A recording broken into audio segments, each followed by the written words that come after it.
वो सारी चीजें देखी। वैसे ही डायलॉग जब अगर ये जीत गए होते तो हमको लगता होता कि इनका स्टाइल है। अक्सर हमने हार पे देखा है कि ईवीएम में गड़बड़ी कर दी है। उन्होंने ये नहीं कहा। नहीं, मैं बता रही हूँ अक्सर हार अभी जैसे तो ये देखिए आम आदमी पार्टी की तरफ से प्राइमरी आया है। हार के बाद अब तक का ये सबसे बेहतर स्टेटमेंट है। हाँ, लेकिन ये प्राइमरी आपको ये आपको लग रहा है बदल जाएगा अभी तो तक दिल्ली का फिजा और उसके बाद से अब कांग्रेस वाले भी सामने आएंगे। अब कांग्रेस पे भी आरोप लगाया जाएगा जो भाई आपने इस तरह से किया, आपने मुझे हराने के लिए कांग्रेस की बी टीम कांग्रेस को बोला जाएगा। तो मतलब फिजा लेकिन 18% स्विंग वोटर था। प्रधानमंत्री मोदी का जो छवि थी, उन्होंने जो एश्योरेंस करने का तो देखिए जिन्होंने कहा सबसे पहले जो एड पे कमीशन, उसके बाद से आप इनकम टैक्स आप 12 लाख का, तो ये जो है सुटरूप का पत्ता ये साबित हुआ। जो नहीं थे मौके पे चौका मारना, तो वो वाली बात हुआ। और उससे मैसेजिंग भी इससे ये साफ जा रही कि जनता को सिर्फ अपने मुद्दों से मतलब है। वो धर्म की राजनीति हो जाए, इस तरीके से वोटर लिस्ट में इन सबसे जनता को दिल्ली में वो ये देख रहे हैं कि कौन हमें क्या दे रहा है और अब तक ये मिल रहा था, अब इससे एक्स्ट्रा मिल जाएगा। दिल्ली के इलेक्शन में और लोकसभा चुनाव में साल पिछले 3 बार से हम देख रहे हैं वोट बीजेपी को मिलता था लोकसभा चुनाव में, और उससे और विधानसभा चुनाव में वही वोट आम आदमी पार्टी को मिलता था। यानी दिल्ली के वोटर को बीजेपी से जो 15-16% वोटर्स जो लोकसभा चुनाव में बीजेपी के साथ रहता था, विधानसभा चुनाव में अरविंद केजरीवाल के साथ आ जाता था। इस बार वो वोटर लोकसभा चुनाव की ही तरह बीजेपी के साथ ही रहा। कोर वोटर केजरीवाल का नहीं खिसका होगा आम आदमी पार्टी और बीजेपी के बीच में, लेकिन वो वोटर जो स्विंग होता था लोकसभा वो इस बार स्विंग नहीं हुआ। स्टैटिक जैसे सर भी बता रहे थे कि वोटिंग पैटर्न जो हर बार हमने देखा लोकसभा चुनाव में अलग और विधानसभा में अलग होता है, और वो एक बहुत ही बेसिक अंडरस्टैंडिंग है। जनता को समझ में आता है कि सांसद बनेगा उसका बेहतर काम, तो आप जिसके पक्ष में आप की वोटिंग पैटर्न बदला है।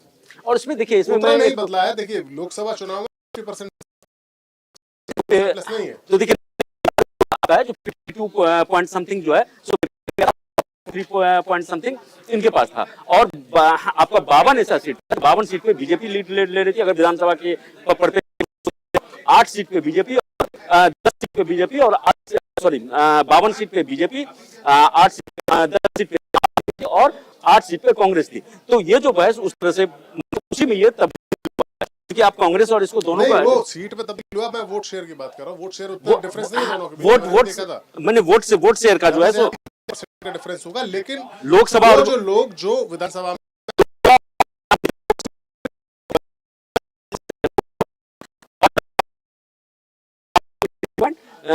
3 मिलियन, अगर इस मार्जिन को हम पूरा नहीं आता, मैं पिछले लोकसभा चुनाव का बोल रहा हूं, और यही जो 10% का मार्जिन है, इसमें जो 18% का जो आता है जो स्विंग वाला वोटर, स्विंग वाले वोटर्स हुआ। और सबसे बड़ी बात है तो देखिए जो इस बार युवा का जो था ना, युवाओं ने दिल्ली का जो युवा है या तो शीला दीक्षित की सरकार को देखा या फिर आम आदमी पार्टी की सरकार। दिल्ली का युवा दिल्ली में जो पूरे चेंज जो भाई जो आपस में ये लोग कर रहे हैं दिल्ली के विकास के लिए। और देखिए दिल्ली का जो ये जो विधानसभा चुनाव था, विधानसभा चुनाव में अचानक शीला दीक्षित का मॉडल आया, तो विकास का मॉडल का आना, तो उसके बाद यहाँ के लोगों का लगा जो भाई डबल इंजन की सरकार होती है तो उससे हमें ज्यादा बेनिफिट है। और एमसीडी एक चुनाव हुआ, एमसीडी में जो भी है तो एमसीडी को लेकर गंदगी और ये सब लेके भी काफी लोगों की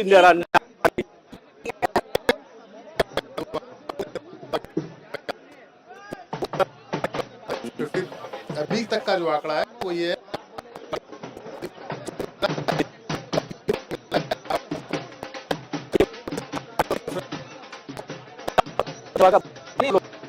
लोकसभा का ये वोट था। और देखिए आप तो ये बात कर रहे हैं तो उसमें आप जो ये बात कर रहे हैं तो इसमें तो अगर इसमें आप कांग्रेस जोड़ दीजिए जो वोट है तो वो वोट ये हुआ है। तो इस वजह से ये आंकड़ा ये डबल का आंकड़ा है। डबल का आंकड़ा कर दूं पंकज जी, और अपने दर्शकों के लिए भी स्पष्ट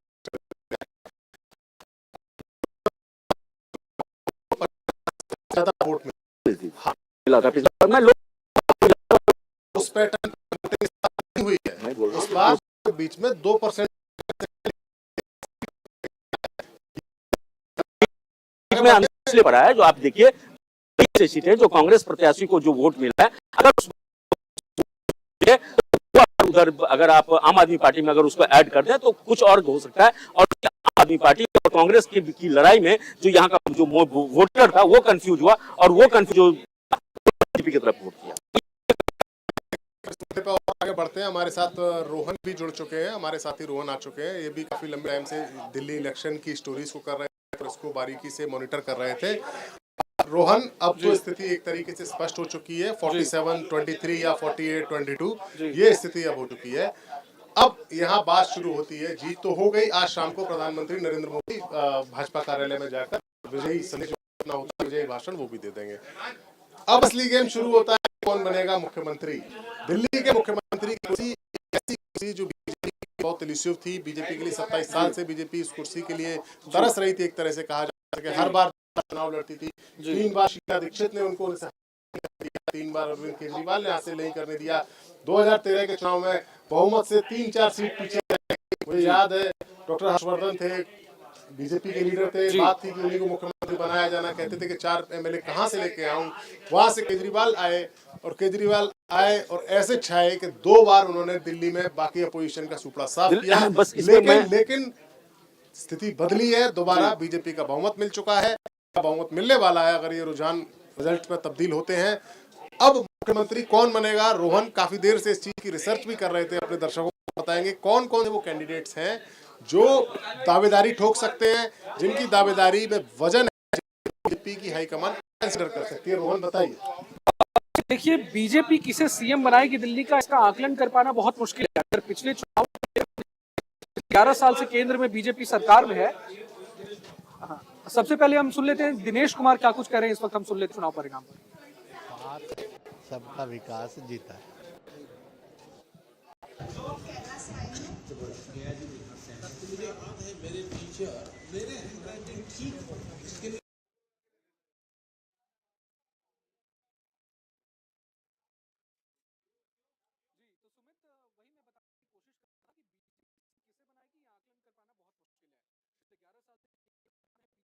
राज्यों के चुनाव में भी हमने देखा है। महाराष्ट्र प्रदेश देख लें 2023 में बीजेपी में तो गैसिंग गेम चलता है लास्ट मोमेंट तक। और आगे भी बात किसी ऐसे नाम पर की घोषणा कर दी जाएगी जिसका किसी को अंदाजा नहीं है। पिछले अभी लोकसभा चुनाव से पहले जब चुनाव जीती थी बीजेपी 23 में छत्तीसगढ़, राजस्थान, मध्य प्रदेश, तो चलन चल गया था कि विधायक दल की बैठक में जो सबसे पीछे की पंक्ति में कौन सा बैठा हुआ आदमी उसके नाम की पर्ची। तो यहाँ क्या हमने तो उत्तराखंड में देखा, जो हार गए थे पुष्कर सिंह नामी, उन्हीं को सीएम बना दिया गया। अब हमने दिल्ली चुनाव को बहुत अच्छे से कवर किया है। इसमें तो हमने कुछ प्रबल दावेदारों की जो लिस्ट है वो तैयार की है। प्रबल दावेदार में सबसे हो गए और ये जो अमित शाह का वो फोन भी उनके पास आ गया, और अमित शाह तो अभी चुनाव में जीत के बाद बम्पर जीत अमित शाह से मिलने भी गए। मैंने ये बोला है, तो आप मिसकोट कर रहे हैं। तो प्रवेश जाहिर ऊपर लिया जाएगा, प्रबल दावेदार में सबसे ऊपर। इसके बाद दिल्ली चुनाव के नेतृत्व में जीता गया, चूंकि वीरेंद्र सचदेवा दिल्ली प्रदेश अध्यक्ष है बीजेपी के, तो अध्यक्ष उनका भी बनता है दिल्ली सीएम पद वो दावेदार को भी। वीरेंद्र सचदेवा भाजपा की राजनीति में काफी पुराने हैं और वो उनके मेंटोर हैं वीके मल्होत्रा, पायनियर रहे हैं। वीके मल्होत्रा उनके मेंटोर रहे हैं। वीरेंद्र सचदेवा आर्चरी ऑफिशियल हैं। हम कई सालों से जानते हैं वो आर्चरी फेडरेशन का काम संभालते थे। और बीजेपी ग्राउंड जो होता है उनमें से एक वीरेंद्र सचदेवा है। जब आम आदमी पार्टी की ताकत के आगे बीजेपी को लगा कि कुछ नहीं हो रहा है, कई उन्होंने प्रदेश अध्यक्ष बदले। उन्होंने सतीश उपाध्याय को प्रदेश अध्यक्ष बनाया, उन्होंने मनोज तिवारी को प्रदेश अध्यक्ष बनाया, हर तरीके का एक्सपेरिमेंट, आदेश गुप्ता भी तब जाकर उन्होंने एक जमीनी कार्यकर्ता वीरेंद्र सचदेवा को लिया और प्रेसिडेंट बनाया दिल्ली बीजेपी का। ठीक है, लो प्रोफाइल है वीरेंद्र सचदेवा, लेकिन मेहनत वीरेंद्र सचदेवा ने की है। हर जगह प्रदर्शन करना हो, कोविड का वक्त हो, कोविड के वक्त का हमको याद है वीरेंद्र सचदेवा ने कई जगह कैंप लगाए थे, जो लोग जिनको खाना नहीं था वो दिया था। लेकिन दावेदारी आप सही कह रहे हैं वीरेंद्र सचदेवा की बनती है, और बीजेपी के अंदर ये माना जाता है कि बीजेपी अच्छे शर्मा मुख्यमंत्री बने, कोई जानता नहीं था, विधायक बने, लेकिन बीजेपी की टॉप ब्रास को मालूम था कि संगठन के आदमी है, कितनी मेहनत उन्होंने की है। तो वीरेंद्र सचदेवा को रूल आउट नहीं किया जा सकता। आपने बहुत सही किया, ये नाम वीरेंद्र सचदेवा का कोई नाम नहीं ले रहा है, इग्नोर इसलिए भी नहीं किया जा सकता है सुमित, क्योंकि वीरेंद्र सचदेवा कहीं ना कहीं पंजाबी लॉबी को रिप्रेजेंट करते हैं दिल्ली में। दिल्ली में पंजाबी वोटर्स निर्णायक भूमिका में तो होते ही हैं। अगर ध्यान दिया जाए तो 2027 में पंजाब प्रांत में इलेक्शंस है, पंजाब राज्य में विधानसभा चुनाव होने वाले, तो पंजाब को ध्यान में रखते हुए भी अगर बीजेपी सोचे समीकरण बैठाते हुए, तो वीरेंद्र सचदेवा फिट बैठते हैं। वीरेंद्र सचदेवा के अलावा बात कर ले तो मनोज तिवारी, या रिंकिया के पापा कह ले, मनोज तिवारी तो के सबसे बड़े चेहरे बन गए। मनोज तिवारी आज बहुत ज्यादा खुश होंगे। पंकज जी, आपको याद होगा पिछला चुनाव जब आम आदमी पार्टी जीती थी, तब मनोज तिवारी